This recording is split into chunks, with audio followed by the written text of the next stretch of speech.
Il y a dans l'évangile de Jean un verset mystérieux quand il est dit qu'il faut que le Christ soit élevé comme un serpent. Le serpent est une chose plutôt négative dans la Bible, c'est le symbole du mal, de la tentation de la Genèse, et on ne voit pas comment le Christ peut être comparé au serpent.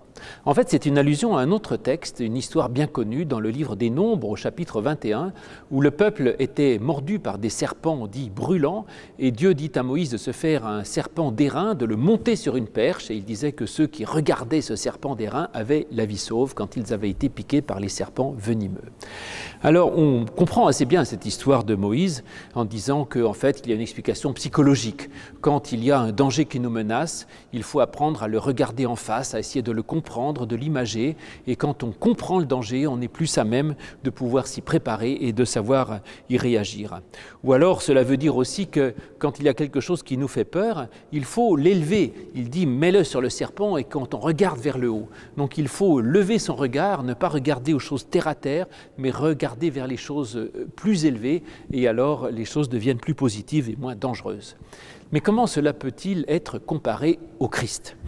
Alors le Christ, comparé au serpent, peut sembler bizarre parce que le serpent est négatif, vous l'avez dit, mais néanmoins, le serpent, comme toute image de la Bible, est une image double et assez complexe. De même que le feu peut être symbole de lumière, mais aussi de destruction, l'eau peut être le symbole de la grâce du baptême, mais aussi l'eau de la mer qui noie tout.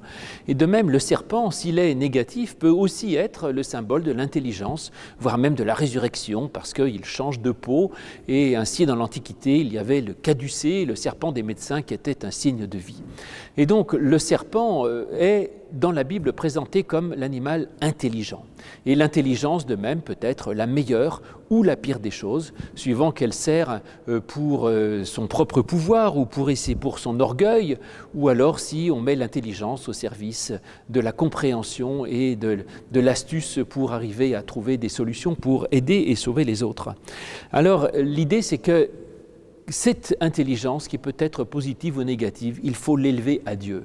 Et il faut l'élever à Dieu, c'est-à-dire justement élever et mettre au service de Dieu, d'un Dieu d'amour, de tendresse et de pardon, toutes choses. Parce que quoi qu'il se soit, quoi qu'il nous arrive, quoi qu'il soit dans ce monde, si on l'élève à Dieu, c'est-à-dire si on le met au service de l'amour, de la paix, et de la fraternité, alors ça devient une bonne chose, alors que sinon ça peut devenir au contraire quelque chose de négatif.